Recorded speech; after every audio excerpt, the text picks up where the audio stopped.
جی معزز سامعین کرام، السلام علیکم۔ آج ہم ڈاکٹر انور سجاد کے ایک مشہور ناول خوشیوں کا باغ کے تنقیدی اور اسلوبیاتی مطالعے کو لے کر آپ کی خدمت میں حاضر ہوئے ہیں۔ دوستو ویڈیو کو یہیں پر لائک کر دیجئے اور چینل کو سبسکرائب کر دیجئے۔ دوستو ڈاکٹر انور سجاد کا نام علامتی اور تجریدی اسلوب کے باعث کسی تعارف کا محتاج نہیں ہے۔ 1981 میں شائع ہونے والا یہ ناول خوشیوں کا باغ نہایت مختصر ہے اور تقریباً 120 یا 124 صفحات پر مشتمل ہے۔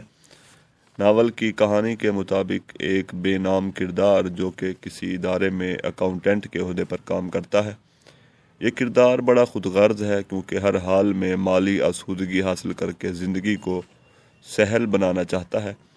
اس کے ارد گرد استحصالی نظام اور خوف کی فضا ہے، مگر وہ سب سے لا تعلق ہے اور ایک کرپٹ نظام کی بقا کی خاطر دن رات کام کرتا رہتا ہے، کیونکہ وہ ہر قیمت پر زندگی کو آرام دہ بنانے کا خواہش مند ہے۔ چند دن بعد اچانک اسے نوکری سے نکال دیا جاتا ہے، پھر کچھ دن بعد وہ گرفتار بھی ہو جاتا ہے، مگر کوئی فرد جرم اس پر عائد نہیں کی جاتی۔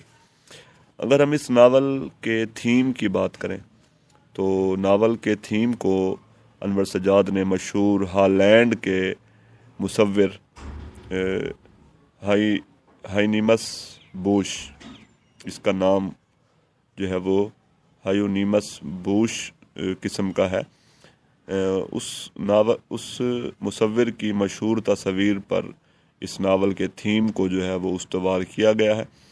یہ 3 تصاویر جو کہ اس ہالینڈ سے تعلق رکھنے والے مصور نے بنائی تھی، یہ 3 تصاویر علامتی اور تجریدی ہیں، مگر اپنے زمانے کی صورتحال کی عکاسی بھی کرتی ہیں۔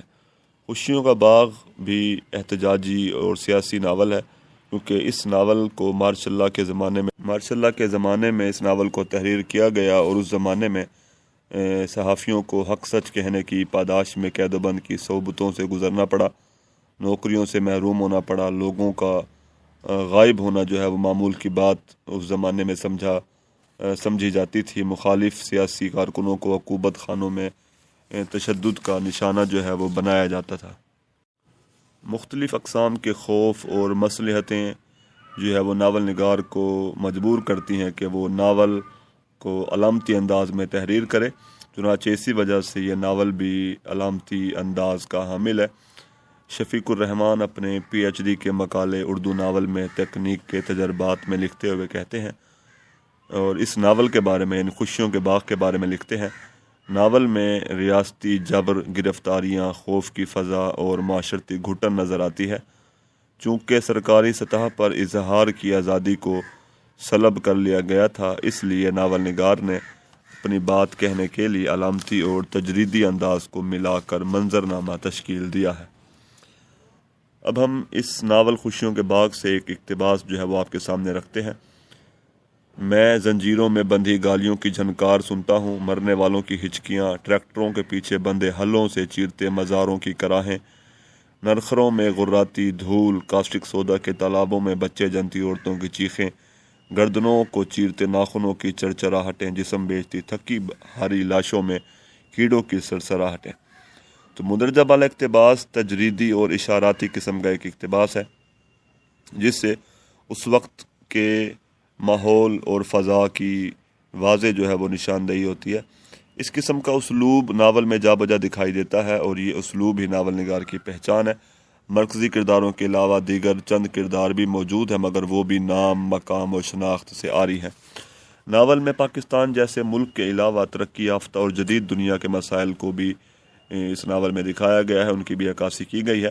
مثلاً ایک اقتباس سماعت کیجیے: فٹ پاتھ پر زندگی رواں دواں، clerk, چپڑاسی، sales man, cell, grand clearance, cell, پرانا مال، نئے دام، بچت ہی بچت، ہر شے کی دمک کو چاٹتی لٹکتی زبانیں، حرص و ہوس کے تشنج میں مبتلا ایک دوسرے سے لا تعلق آوارہ نوجوان، مرد، عورتیں، ہجوم، اپنے پیٹ کے زخم، اپنا تپدق، اپنا ملیریا، اپنا کوڑ اور اپنا قحط، میں کون ہوں اس تنہا ہجوم میں تنہا۔ تو درج بالا اقتباس ترقی یافتہ جدید دنیا کی ایسی تصویر سامنے لاتا ہے جو کہ بڑی خود غرض ہے۔ یہ دنیا تنہائی کی دنیا ہے، آپ کی قوت خرید ہی اس دنیا میں آپ کی زندگی اور موت کا فیصلہ کرتی ہے۔ یہ ایسی دنیا ہے جہاں ہجوم میں بھی تنہائی ہے اور انسان اپنی شناخت کھو چکا ہے۔ ناول میں علامتی فضا کو تجریدیت کے انداز میں پیش کرنے کا ایک نیا تجربہ ہمارے سامنے آتا ہے، اور اس میں مونتاج کی تکنیک کا بھی استعمال کیا گیا ہے۔ رفیق الرحمان اپنے مقالے میں اردو ناول میں تکنیک کے تجربات میں لکھتے ہیں، انور سجاد نے ناول کی روایتی حیت کو توڑ کر پلاٹ لیس اور کسی حد تک کریکٹر لیس ناول لکھنے کی سعی کی ہے، جس میں علامتوں، اشاروں اور استعاروں سے پوری کہانی تشکیل دی گئی ہے۔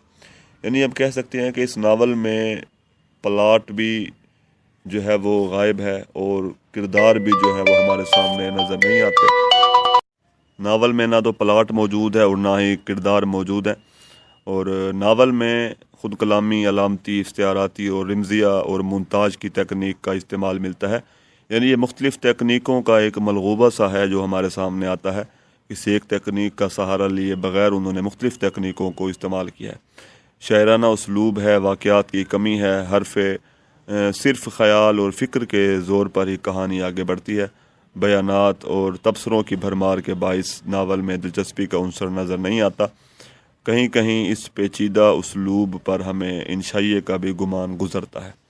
تو یہ تھا آج کا ہمارا ناول خوشیوں کا باغ، جس کا ہم نے آج مختصر طور پر حوالہ آپ کے سامنے گوش گزار کیا ہے۔ امید ہے کہ پسند آیا ہوگا۔